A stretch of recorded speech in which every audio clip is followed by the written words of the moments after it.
Todo dia de segunda a sexta, almoço com Luiz, um vídeo novo pra você sempre por volta do meio-dia nesse canal que é 191% focado no concurso da PRF. Se você gosta desse trabalho, por favor, curte e se inscreve no canal para não perder os próximos vídeos. Hoje eu vou falar aqui sobre a Lei 8.112, foi o tópico aí mais curtido, o comentário mais curtido aí por vocês, né, quando eu pedi lá a sugestão de vídeos para esse quadro que vai cair na PRF, tá? Então eu vou trazer aqui, dentro da Lei 8.112, aquilo que eu acho que tem maior potencial de cair na prova da PRF. Não estou esgotando aqui o conteúdo, né, da Lei 8.112, é um conteúdo bastante grande, eu demoraria aqui umas 5 horas, né, se fosse dar uma aula de tudo, mas eu estou trazendo o que é mais importante, né? A gente pode ter aí uma ou duas questões sobre a Lei 8.112, não desprezem isso, porque faz diferença, então prestem atenção nesse vídeo até o final, porque pode ter aqui uma questão de prova, tá? Então desliguem aí as distrações, tá certo? E vamos prestar atenção nessa aula. Luiz, como que você conseguiu aí levantar esses tópicos que são os mais prováveis? Analisando provas, né? É algo que você pode fazer também. Eu peguei muitas e muitas provas, né? Isso eu fiz, precisei fazer isso pro resumão, né? O resumão da Esperança. Link fixado aí nos comentários para mais informações do resumão. Eu precisei fazer isso. Então, de tanto analisar a prova, eu acabo, né, sabendo aquilo que o CEBRASP costuma cobrar mais. O CEBRASP, pessoal, quando é um concurso da área de tribunal, de uma área jurídica, ele faz um determinado tipo de questão da Lei 8.112. Quando é da área policial, ele tem um outro viés, e é nesse outro viés que a gente vai focar aqui, tá bom? Quem quiser o resumão, usa o cupom PERTENCEREI, vai ter acesso ao resumão, um descontão aí, tá? Escrevendo PERTENCEREI, e também tem um bônus aí que são aulas de redação com o professor Thiago, que ele participou da última banca do concurso da PRF, organizado pelo CEBRASP, participou da banca de correção de redação e ele deu uma aula aí de como estruturar a sua redação para a prova da PRF, tá certo? Então vamos agora ao vídeo propriamente dito sobre a Lei 8.112. Vamos começar aqui com questões, como é de praxe. Então, deem um pause e tentem resolver essas questões com o que vocês já sabem, tá certo? E eu vou avançando aqui. Eu vou começar aqui falando sobre posse, tá certo? Posse no cargo, pessoal.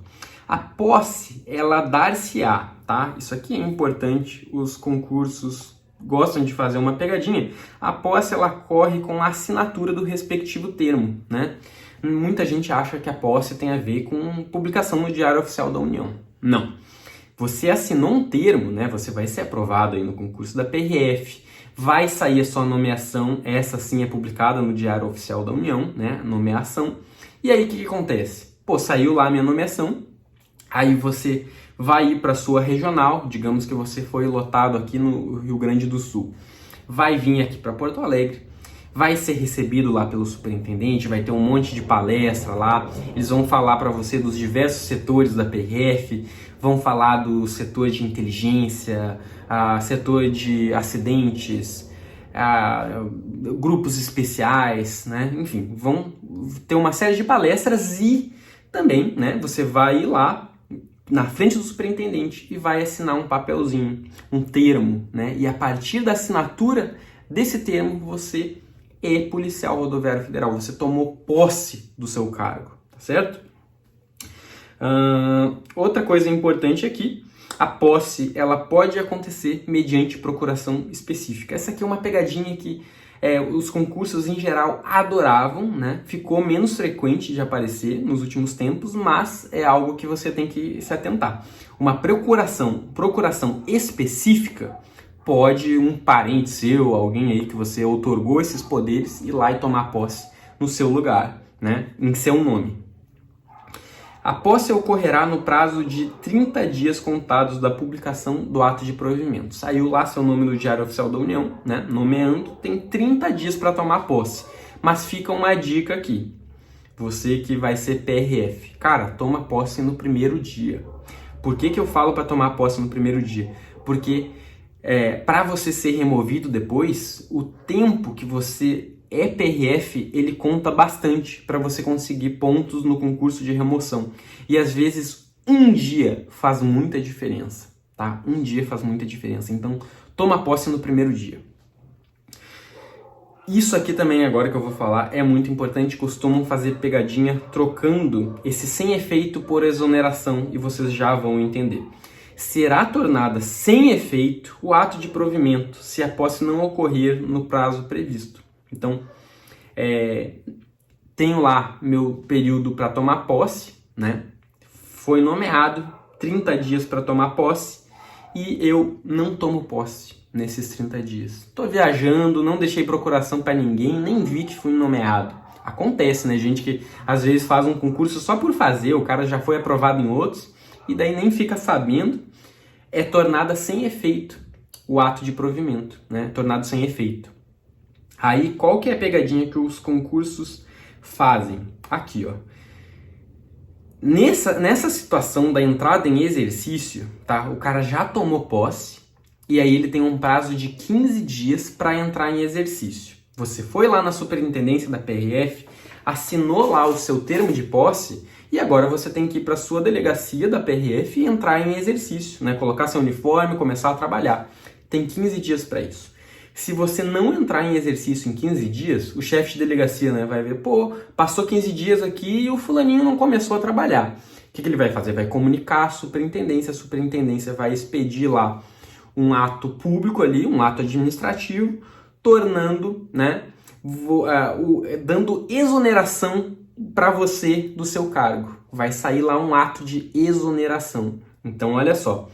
Se ele não entra, se ele não toma posse dentro de 30 dias, é tornada sem efeito o ato de provimento do cargo. Tomou posse, mas não entra em exercício no prazo de 15 dias, aí acontece a exoneração, tá certo? Fiquem ligados nisso, às vezes é comum trocar exoneração por sem efeito, confundir entrada em exercício com posse, tá? Fiquem ligados, façam anotações sobre tudo isso que eu tô falando aqui, joguem no Anki, façam flashcards de revisão espaçada, muito importante esses tópicos. Agora a gente vai falar aqui sobre responsabilidade. Responsabilidade é um tópico muito importante para a área policial, tá bom? Olha só, o servidor responde civil, penal e administrativamente pelo exercício irregular de suas atribuições. Bem rapidinho aqui para quem não é da área jurídica. Pô, pensa aí num PRF, tá? Ele tá distraído, ele colide com o veículo da frente, tá mexendo no celular, sei lá, colide com o veículo da frente e causa lá danos no veículo, né? Danos no veículo. O que acontece? A pessoa, pô, arrebentou meu veículo aqui. Vai lá no judiciário, um juiz vai analisar a situação, né? Vai dizer, ó, PRF arrebentou meu veículo aqui, eu quero ser indenizado que conserte aqui meu veículo. Então, âmbito civil, um juiz vai analisar. Tem um âmbito penal. Imagina essa mesma situação, né? Arrebentou a traseira do veículo, fechou o sinal, não viu que fechou, pum, bateu no veículo da frente. E além de arrebentar a traseira do veículo, a pessoa ainda se machucou, né? Bateu a cabeça no vidro, sei lá, se machucou, cortou aqui. Pode ter aí um crime de lesão corporal. Então esse PRF, além da responsabilização no âmbito civil, pode ter uma responsabilização no âmbito penal. Aí é outro juiz, uma outra ação, né? Vai responder pela lesão corporal. E tem também a responsabilização administrativa. Aí não é com o judiciário, aí é com a própria administração pública. A PRF tem vários setores, né, de controle interno dos servidores para apurar responsabilidade administrativa, né? Aí a corregedoria vai atuar. Então, são 3 responsabilidades: civil, penal e administrativa. Vamos continuando aqui. A responsabilidade civil decorre por ato omissivo ou comissivo, ou seja, um deixar de fazer, né, no omissivo, e comissivo é um fazer. No exemplo que eu dei, né, ele pegou o veículo e foi lá e colidiu no veículo da frente. Omissivo, tá lá a equipe de PRF em ronda, vê um assalto acontecendo nas margens da rodovia, mas, pô, tá na hora do almoço, né? Não vou, pô, tá assaltando ali, isso não é a hora de assaltar, eu vou seguir pro meu almoço, depois eu vejo essa situação do assalto. Uma omissão, e poderá, perante a omissão, responder civilmente, tá certo? Aí, olha esse detalhe, tá? Esse detalhe aqui é importante. que resulte prejuízo ao erário, né, ao Estado, ou a terceiros. Então, se não tiver prejuízo, ele não responde civilmente. Fiquem ligados nisso aqui, é muito importante. Se não tiver prejuízo, não tem responsabilização civil. Anotem isso no caderno de vocês. Avançando aqui, tratando-se de dano causado a terceiros, responderá o servidor perante a Fazenda Pública em ação regressiva. A obrigação de reparar o dano estende-se aos sucessores e contra eles será executada até o limite do valor da herança recebida. Tá, vamos traduzir isso aqui. Pensa nesse exemplo aí. Tô eu, PRF, mexendo no meu celular, colidi no veículo da frente, preciso ser responsabilizado. A pessoa, ela não vai entrar com uma ação direta contra mim. Ela vai entrar com uma ação contra a Fazenda Pública. Né? Ela vai entrar, Fazenda Pública. A PRF causou esse dano em mim. Daí é o Estado que vai responder. Tá bom? O Estado respondeu, foi apurado que teve o dano, aí a Fazenda Pública, tá? Segundo a Lei 8.112, vai entrar com uma ação regressiva contra mim. Olha, a PRF causou o dano, beleza, indenizamos lá o cidadão que teve o dano no seu veículo. Agora que a gente já indenizou, vamos contra o servidor público, verificar aí se ele agiu com dolo, se ele agiu com culpa, e nesse caso ele vai ter que responder, tá? Aí, ação regressiva contra o servidor público. Tá, mas aí, né, o que acontece? O servidor público morreu, e agora? Como é que faz? O Estado vai ficar com esse prejuízo? Né? Ele agiu com dolo, ele agiu com culpa. Né? Como é que vai ficar em relação a esse prejuízo?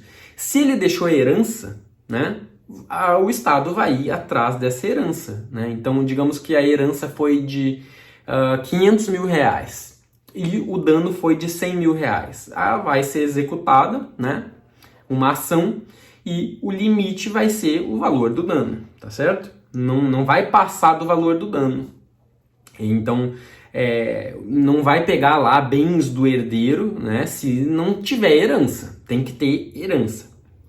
Vamos avançando aqui. As sanções civis, penais e administrativas poderão cumular-se. Né? Ele pode ter lá uma responsabilidade no âmbito civil, que pode se acumular com a do âmbito penal, que pode se acumular com o âmbito administrativo. Acontece. Aí o cara vai ficar pobre, né? É paulada de tudo que é lado. São independentes entre si essas responsabilidades. Então pode acontecer dele ser não ser responsabilizado no âmbito civil, mas ser responsabilizado no âmbito penal e no âmbito administrativo. Tá certo? Isso pode acontecer. Agora, um detalhe. A responsabilidade administrativa do servidor será afastada. Esse artigo vocês precisam memorizar. No caso de absolvição criminal que negue a existência do fato ou a sua autoria. Então aqui, pessoal, o âmbito criminal, penal, ele vai trazer repercussões para o âmbito administrativo. Não está falando do âmbito civil. Está falando do âmbito administrativo. Então, o juiz lá da ação penal, ele disse, não, mas esse fato aqui não ocorreu. Esse fato não ocorreu. Ou então o juiz diz, não, mas peraí, o autor não foi ele. Né? Vamos pensar nesse exemplo. Está lá o PRF conduzindo a sua viatura, só que ao invés de ser ele o causador, foi o veículo que estava lá atrás. Vinha um veículo lá atrás, o cara se distraiu, foi mexer no celular, colidiu contra o veículo da PRF e, em razão disso, o veículo da PRF colidiu com o veículo da frente.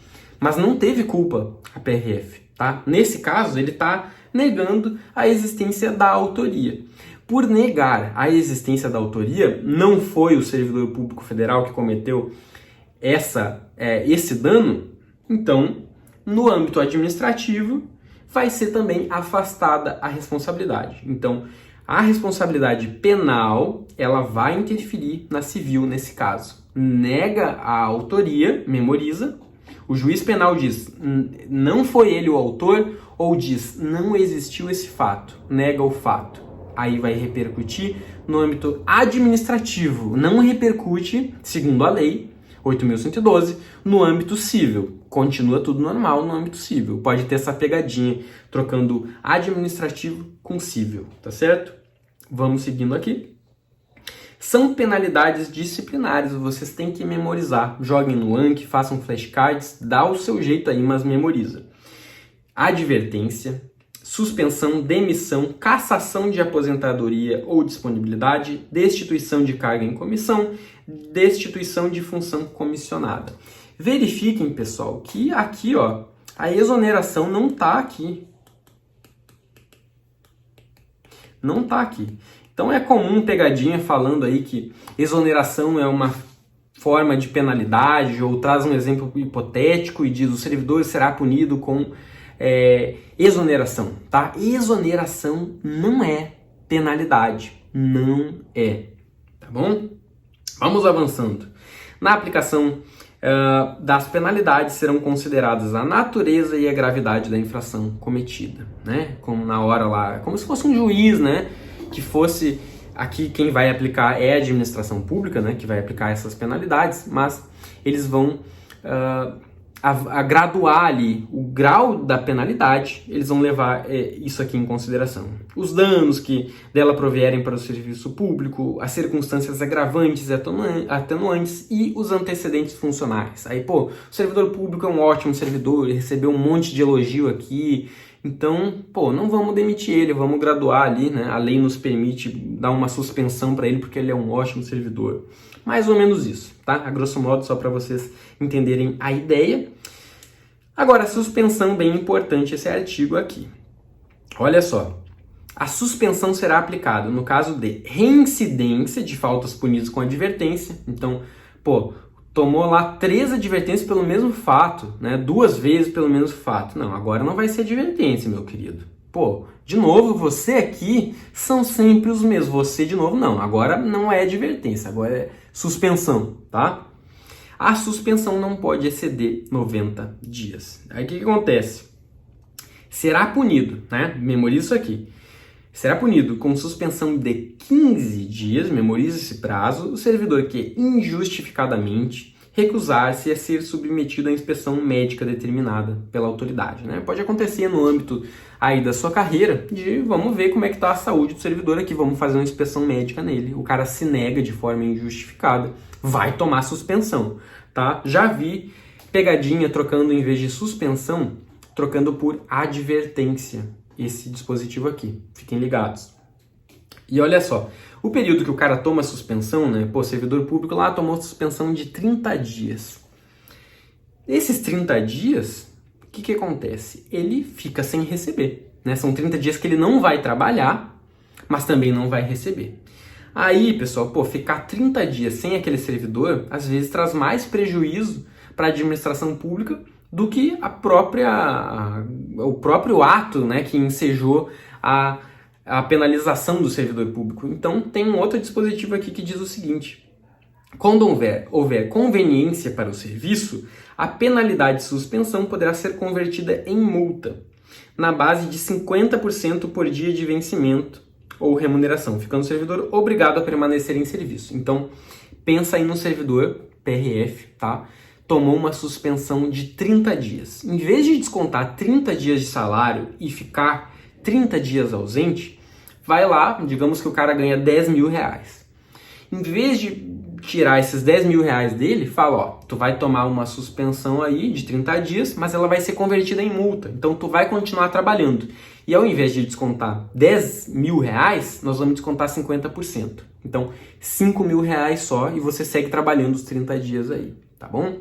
Esse é o dispositivo. Avançando aqui, as penalidades de advertência e de suspensão terão seus registros cancelados após o decurso de 3 e 5 anos de efetivo exercício, respectivamente. Então, cara, ninguém quer ter nos seus registros lá que tomou uma suspensão, que tomou uma advertência, né? Então, tem um prazo. Depois desse prazo, esse registro sai, tá certo? E você fica de novo com a ficha limpa. Agora, tem que ser de efetivo exercício. Por exemplo, saiu em licença interesse particular. Não vale. Esse período que você está em licença particular, ele não entra nesse cômputo aqui, tá bom? Tem que estar em efetivo exercício. Avançando aqui, penalidades. Vamos lá. A demissão será aplicada nos seguintes casos. E eu não vou ler um a um aqui, tá? Deem um pause e leiam vocês com calma, mas eu quero trazer para vocês uma observação importante. Esses que eu destaquei em vermelho, pessoal, eles deixam a pessoa inviabilizada de ocupar um cargo público na administração pública federal novamente. Inviabilizado. Não vai poder ocupar um cargo na administração pública federal de novo se você cometer um crime contra a administração pública, cometer uma improbidade administrativa, aplicação irregular de dinheiro público, lesão aos cofres públicos e dilapidação do patrimônio nacional e corrupção. Isso te inviabiliza novamente seguir uma carreira no serviço público federal, da administração pública federal, tá certo? Então, além de ser demitido, o cara foi demitido da PRF por corrupção. Esquece o serviço público federal, tá? Ele não, vou pra PF agora. Não vai não, tá bom? Não vai não. Então, fiquem ligados. E, pessoal, uma pessoa se aposentou, né? Já se aposentou, tá lá recebendo lá bem faceiro, né, a sua aposentadoria, porém toma um conhecimento que ele, durante o tempo que ele era PRF, ele cometeu atos de corrupção, né? Isso vem a ser descoberto depois que ele já está aposentado. E aí, como é que fica? Vão poder caçar a aposentadoria dele, né? Então, não dá para demitir porque ele já está aposentado, mas pode caçar a aposentadoria. Imagina, tá lá o cara com velhinho já e vai ter aposentadoria caçada, vai ficar sem nada. Então, é algo realmente muito grave, tá certo? Se a falta for punida com demissão. Não poderá, é o que eu estava falando para vocês, não poderá retornar ao serviço público federal o servidor que for demitido ou destituído do cargo em comissão por infringência do artigo 132 naqueles incisos ali, que são esses em vermelho, tá? Então, esses em vermelho são os mais importantes a memorizar, tá bom? Eles implicam nisso. Não pode retornar para o serviço público federal. Já era. Avançando aqui, ao servidor é proibido. Olha só, é proibido, né? Tem vários, eu trouxe um aqui. É proibido participar de gerência ou administração de sociedade privada personificada ou não personificada, exercer o comércio, exceto na qualidade de acionista, cotista ou comandatário. Assim, ó. Pode o PRF ser sócio de uma pessoa jurídica? Pode. Pode ser sócio. Ele não pode ser administrador, tá bom? Não pode ser administrador. Como regra, diz lá daí o parágrafo único. A vedação de que trata o inciso 10, ou seja, essa de participar de gerência e administração, não se aplica nos seguintes casos. Se for conselho de administração fiscal de empresa ou entidade que a União detenha direta ou indiretamente participação no capital social ou em sociedade cooperativa constituída para prestar serviços a seus membros. Então, vamos pegar aí o Banco do Brasil, a Caixa Econômica Federal, tá certo? Pode participar do Conselho de Administração, o PRF, né? Botou lá um PRF. Pode, tá certo? Pensando aqui, eu falei o PRF, mas eu vou... Pensa aí em qualquer servidor público federal, né? Lei 8.112 está falando de qualquer servidor público federal. Pela Lei 8.112, pode, tá certo? Tá participando lá do Conselho Administrativo do Banco do Brasil. Pode. E também, se tiver de licença interesse particular. O cara tá de licença interesse particular, ele é sócio de uma empresa lá de calçado. Pode administrar essa empresa. Pode exercer o comércio? Pode, tá de licença interesse particular. Né? Nessa licença de interesse particular, que você pode pedir depois de 5 anos de exercício, pode inclusive, né, exercer o comércio. Pode, além de ser sócio, vai poder exercer o comércio. Você está sem receber remuneração, né, nesse período de licença interesse particular, tá bom? Avançando aqui, falando agora do abandono e da inassiduidade.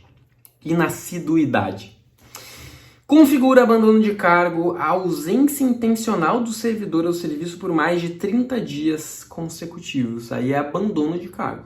Passou 30 dias, abandonou, tá certo? E inassiduidade, eu me confundo com essa palavra, é a falta ao serviço sem causa justificada, né, por 60 dias, interpoladamente, durante o período de 12 meses. Então, falta um dia, aí passa uma semana, vai lá e falta 10, passa mais uma semana, aí falta 30, até fechar os 60. E é isso que significa o interpoladamente, tá? Dentro de um período de 12 meses. Avançando aqui, prescrição da punição. Isso aqui é bem importante. A ação disciplinar prescreve em 5 anos, tá? Se for uma infração punida com demissão, com cassação de aposentadoria, ou disponibilidade, ou destituição do cargo em comissão, tá? A destituição do cargo em comissão, ela é o equivalente à demissão do servidor público efetivo. Cargo em comissão é aquele de livre nomeação e exoneração. Alguém que ocupa um cargo em comissão, tá? Exemplo, diretor-geral da PRF, é um cargo em comissão. A destituição do cargo em comissão, o cara não é punido com demissão, mas sim com destituição do cargo em comissão. Eu vou dar um exemplo aqui. A Maria Alice, eu não sei se vocês lembram, ela já foi diretora da PRF e ela já estava aposentada quando foi nomeada para diretora-geral da PRF. Em tese, pessoal, você não precisa ser PRF para ser o diretor-geral da PRF. Os últimos presidentes, eles têm colocado pessoas que são PRFs, né, para privilegiar ali o serviço público, né, daquela instituição. Mas já aconteceu de colocarem lá general como diretor-geral da PRF. Isso já aconteceu no passado, porque é um cargo em comissão, de livre nomeação e exoneração. Aí agora eles fazem o seguinte, eles pegam lá um PRF e botam nesse cargo em comissão. Então, ele ocupa 2 cargos, né? O cargo de PRF e o cargo de diretor-geral da PRF. Prescreve em 2 anos, né? No caso da suspensão, e em 180 dias no caso da advertência. O que é prescrição? Prescrição significa que assim, passou esse prazo, a administração pública não pode fazer nada mais contra você. Você cometeu lá um ato que daria sua demissão, a administração pública ficou ciente que você fez isso, e nada fez, esqueceram lá, deixaram seu processo jogado, esqueceram, passou 5 anos e não fizeram nada. Agora não vai dar mais para demitir o sujeito, porque prescreveu, tá? Isso é prescrição. E o prazo da prescrição, tá? Cuidem esse artigo aqui, porque fazem bastante pegadinha com ele, tá? Peraí que saiu. Fazem bastante pegadinha com esse artigo. O prazo da prescrição começa a correr da data em que o fato se tornou conhecido. Não é da data em que o fato foi praticado. Muita gente cai nessa pegadinha. Não é a data em que o fato foi praticado. É a data em que o fato se tornou conhecido pela administração pública. Chegou, PRF, estou aqui informando vocês, está aqui o ofício que o fulaninho lá cometeu ato de improbidade administrativa. Vocês estão cientes disso, tá? Tá aqui. Passa o tempo, nada faz, prescreve. Vamos lá. Prescrição da punição. O prazo da prescrição começa a correr da data em que o fato se tornou conhecido. Os prazos de prescrição penal aplicam-se às infrações disciplinares, capituladas também como crime. Então, digamos lá, corrupção, né? Tem o crime de corrupção. Qual que é o prazo da prescrição? Eu não sei de cabeça aqui, mas vou chutar. O prazo da prescrição por corrupção é de 20 anos. Estou chutando, pessoal. Vocês não precisam memorizar esse tipo de coisa para o concurso da PRF, tá? Então, é de 20 anos. Se a lei penal está dizendo que é 20 anos, eles vão usar esse prazo também no âmbito administrativo. Os prazos de prescrição previstos na lei penal aplicam-se às infrações disciplinares. Então, se tiver um prazo previsto na lei penal, esse prazo é importado para o âmbito administrativo também, tá? A abertura de sindicância ou instauração de processo disciplinar interrompe a prescrição. Ou seja, estava lá correndo a prescrição de algo que pode ser aplicado à demissão, né? 5 anos é o prazo. Passou 2 anos e, pum, abriram o PAD. Interrompe. Quando interrompe, começa a contar de novo a partir dali, tá certo? Então, zera. Interrompeu, passou 2 anos, volta pro 0. Aí tem 5 anos para apurar a infração administrativa do servidor. Estabilidade. São estáveis após 3 anos de... Essa aqui é da Constituição Federal, mas é importante porque está correlacionado com a Lei 8.112. Quando que se adquire a estabilidade? Tá vindo a reforma administrativa aí que pode modificar isso, mas hoje é isso aqui, ó. São estáveis após 3 anos de efetivo exercício os servidores nomeados para cargos de provimento efetivo em virtude de concurso público.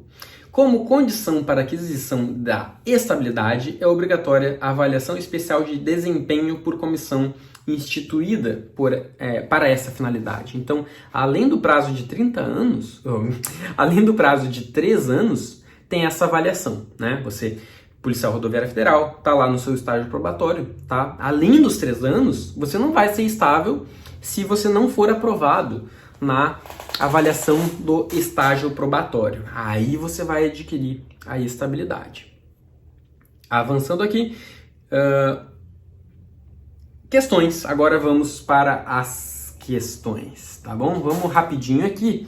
Demétrio, policial civil do estado de Roraima, conduzindo viatura policial em alta velocidade na perseguição a bandidos, perdeu o controle do veículo, vindo atingir uma senhora que estava em uma parada de ônibus.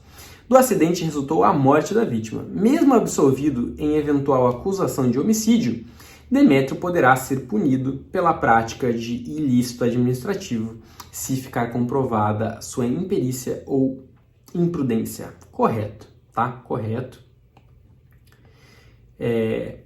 O fato dele ter absolvido, né, a não ser que a absolvição negasse a autoria do fato ou negasse o autor, tá? Tirando esses casos, o fato dele ter sido absolvido no âmbito penal não traz consequências para o âmbito administrativo. Ele vai poder responder administrativamente também. Não poderá ser responsabilizado na esfera administrativa policial rodoviária federal que tenha respondido criminalmente por suposta prática de infração penal e tenha sido absolvido com fundamento que negou a existência do fato. Correto, né? Acabei de falar. Negou a existência do fato, fica afastada a responsabilidade administrativa também. 3. Um policial rodoviário federal deverá responder por abandono de cargo, caso seja constatado que ele tenha se ausentado intencionalmente do serviço por mais de 30 dias consecutivos. Correto também. Se um policial rodoviário federal utilizar-se de seu cargo para alogar proveito pessoal em detrimento da dignidade da função pública, ele estará sujeito à penalidade administrativa disciplinar de suspensão? Errado. Aí não é suspensão, aí é demissão. Voltem aí, né, no slide que eu falei sobre isso. Esse caso é demissão, não é suspensão. Ao servidor público que estiver no gozo de licença para tratar de interesses particulares, é vedado participar de conselhos de administração de entidade em que a União detenha indiretamente participação no capital social? Errado, né? Ele pode. Tá bom? Não é vedado, não. A posse de um candidato aprovado em concurso público somente poderá ocorrer pessoalmente. Errado também, a gente viu aí que ele pode outorgar poderes, né, para outra pessoa. Nossa, ficou horrível aqui. Deixa eu melhorar isso. Aqui, ó. Errado. Ele pode outorgar poderes para outra pessoa, né, uma procuração específica, e outra pessoa pode tomar posse no nome dele. Não é possível a aplicação da penalidade a servidor inativo, ainda que a infração funcional tenha sido praticado anteriormente à sua aposentadoria. Também está errado, né? A 7 está errado. Pô, a gente viu, né? O cara cometeu uma corrupção enquanto era servidor, mas já está aposentado, está lá inativo. Vai responder sim, meu querido, né? Vai responder. Se tiver dentro do prazo prescricional, vai responder. E vai poder ser cassada essa aposentadoria. 8. Para que ocorra provimento de vagas em qualquer cargo público, é necessária prévia aprovação em concurso público. O que tornou errada essa questão aqui foi falar qualquer cargo público. A gente viu aí que tem cargos que são de livre nomeação e exoneração, a exemplo do cargo de diretor-geral da PRF, né? O cargo de diretor-geral da PRF não exige aprovação em concurso público, né? Não exige.